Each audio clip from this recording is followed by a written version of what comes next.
5, kebudayaan, kesenian dan estetika. Iaitu subtopik kita adalah warisan budaya tak terpelihara. Okey. Melalui daripada buku teks ini, melalui gambar ini, kita ada unsur-unsur kebudayaan, kesenian dan estetika dalam gambar. Pertama, kita akan tengok ada pakaian tradisional berbagai kaum. Kedua, kita ada muzik tradisional iaitu seperti gendang dan gabus. Ketiga adalah tarian tradisional. Keempat, seni bina iaitu daripada segi rumah tradisional dan perahu. Kelima adalah aktiviti kebudayaan iaitu bergumpul dan bergotong royong. Seperti yang gambar yang kamu lihat di sebelah ini. Cara bergotong royong mana cikgu? Ada, kalau kamu tak nampak itu anak luar nikah, okey? Okey. Seterusnya adalah ini. Siapa kenal benda ni? Kue sagu. Kue sagu. Bagus, goblok. Okey, ini adalah kue tradisional yang dilakukan oleh nenek moyang kita pada zaman dahulu, okey, iaitu kue lemah manis tepung pelita. Kenapa nenek kita pernah buat? Nenek kamu orang Melayu kah? Bukan. Ini makanan tradisional orang Melayu, okey? Iaitu makanan tradisional yang diwarisi turun temurun dari nenek moyang turun ke nenek kita turun ke ibu kita turun kepada kita. Kita nanti turun kepada cucu dan cicit kita. Okey? Anak kita tak payah. Tak payah. Itu menyusahkan. Okey? Resepi. Ini adalah resepi untuk kue tepung pelita, okey? Untuk bahan acuan kita ada daun pisang dengan gula pasir kisar. Daun pisang bawah kita ada 1 cawan tepung beras, 1 cawan gula, 4 cawan air kisaran daun pandan tadi. Lepas tu lapisan atas pula ada 4 cawan santan, 4 sudu makan tepung beras dan 1 cubit garam saja. Kalau lebih dia akan masin, okey? Kalau makanan itu masin dia tidak sedap. Okey. Kalau lebih santan sedap. Kalau lebih santan sedap lagi dia berlemak, okey? Okey, seterusnya adalah cara penyediaan kue tepung pelita, okey? Pertama adalah kita perlulah menyediakan acuan daun pisang tadi dan masukkan gula pasir kisar di dalamnya. Seterusnya, untuk lapisan bawah pula, kita kena campurkan bahan tadi dan panaskan dalam keadaan api yang sederhana. Seterusnya adalah tuang ke dalam acuan dan biarkannya sejuk, okey? Ini tadi lapisan bawah ni kita tuang ke dalam acuan dan biarkan dia sejuk terlebih dahulu.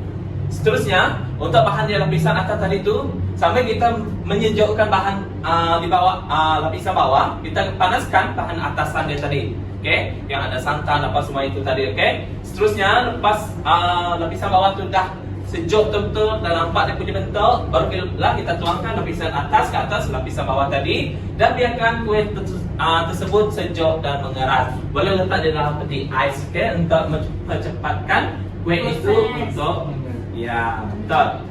Okey. Secara kesimpulannya, kebudayaan dan kesenian adalah identiti bangsa. Selain itu, warisan budaya juga perlulah dipelihara untuk generasi yang akan datang seperti kita lah, okey? Perlulah mempelihara warisan budaya yang kita dah ada, okey? Sebagai contoh adalah seperti daripada segi pakaian tradisional, muzik, makanan dan seni bina seperti rumah dan perahu tadi. Okey. Ini adalah aktiviti kamu orang yang akan kamu orang lakukan di dalam kelas nanti, okey? Jadi semua nanti bagi jawapan ni ke cikgu pada pagi esok pada pukul 7.30 pagi, boleh? Boleh. Okey, nanti cikgu hantar di dalam grup WhatsApp ibu bapa kamu orang, okey?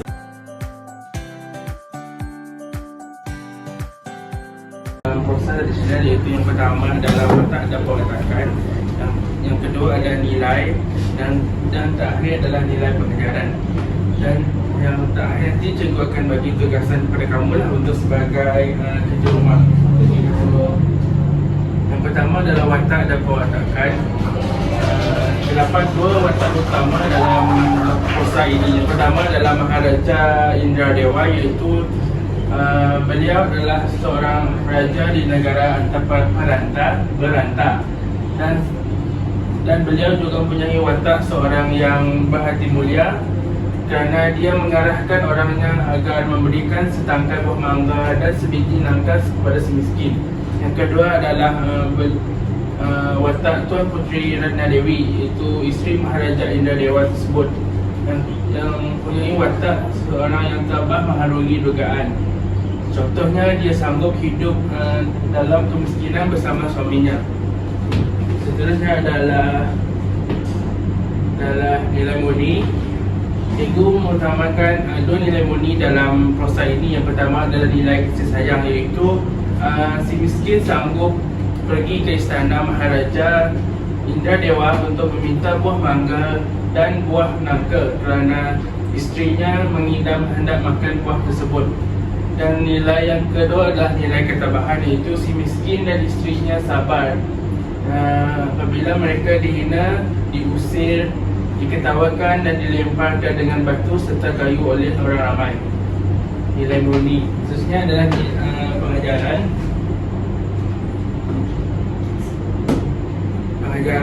Pengajaran juga cikgu mengambil dua pengajaran yang utama dalam prosa ini. Yang pertama adalah kita hendaklah taat akan suami walaupun hidup dalam kesukaran.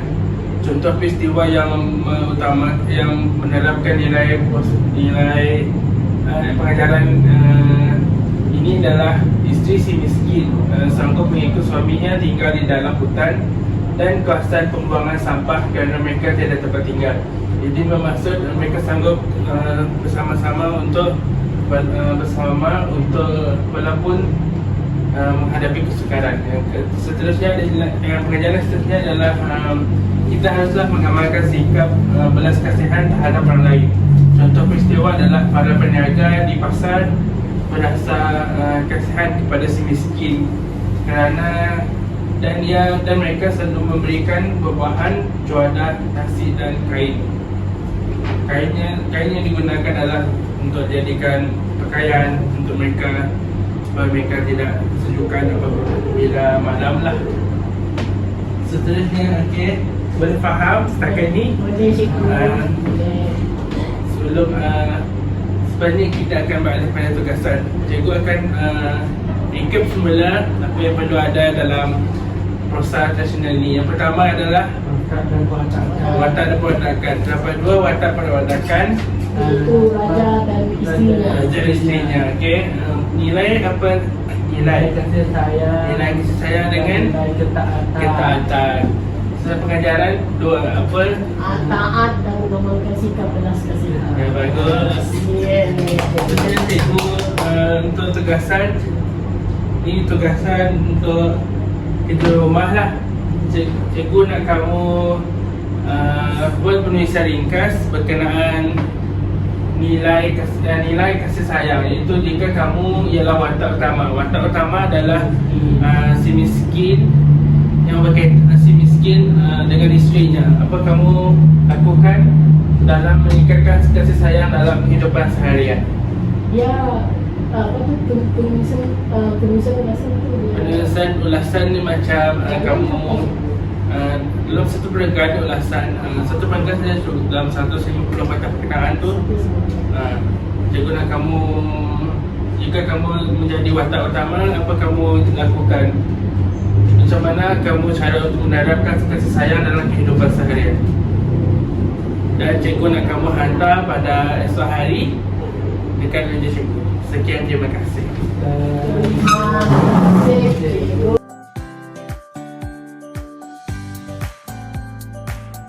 Jadi tentang kata nama am dan kata nama khas. Ini adalah ringkas. Jadi cikgu nak kamu baca sepintas lalu tentang definisi kata nama khas. So, cikgu akan membimbing kamu untuk membezakan kata nama am dan kata nama khas. Jadi, kata nama am digunakan untuk menjelaskan sesuatu secara umum dan ditulis dengan huruf kecil kecuali pada permulaan ayat. Selain itu, kata nama khas digunakan untuk menjelaskan sesuatu secara tertentu khusus dan ditulis dengan huruf besar. Sebagai contohnya, Cikgu Ayu ialah seorang guru bahasa Melayu di Sekolah Menengah Kebangsaan Labuan Jaya. So, cikgu nak kamu bezakan yang mana satu kata nama am dan kata nama khas. Cikgu Ayu kata nama khas, guru dan kata nama am. Okey, betul. Dan contoh kedua pula adalah Aminah memelihara seekor kucing yang comel bernama Siti Hitam. Tesin, cikgu nak kamu bezakan yang mana satu kata nama am dan kata nama khas. Cikgu Aminah kata nama khas. Kucing kata kata nama khas. Si Jelita kata nama Jomen. Kata nama Am. Yang Comel tu kata nama sayang. Salah guys. Kucing adalah kata nama am, manakala si Jelita adalah kata nama khas. Dan untuk contoh-contoh lain kamu semua boleh tengok nanti. Sorry cikgu, saya tidak faham sebenarnya. Tidak apa. Jadi tugasan kamu hari ini adalah kamu perlu menulis 3 contoh ayat berdasarkan kata nama am dan kata nama khas. Dan untuk kerja sekolah pada hari ini, cikgu nak kamu menulis satu karangan pendek, iaitu 100 ke 150 patah perkataan yang menggunakan sekurang-kurangnya 5 patah perkataan, sekurang-kurangnya 5 perkataan kata nama am dan kata nama khas, dan dihantar pada esok hari. Jadi setakat itu saja. Sekian, terima kasih semua. Terima kasih.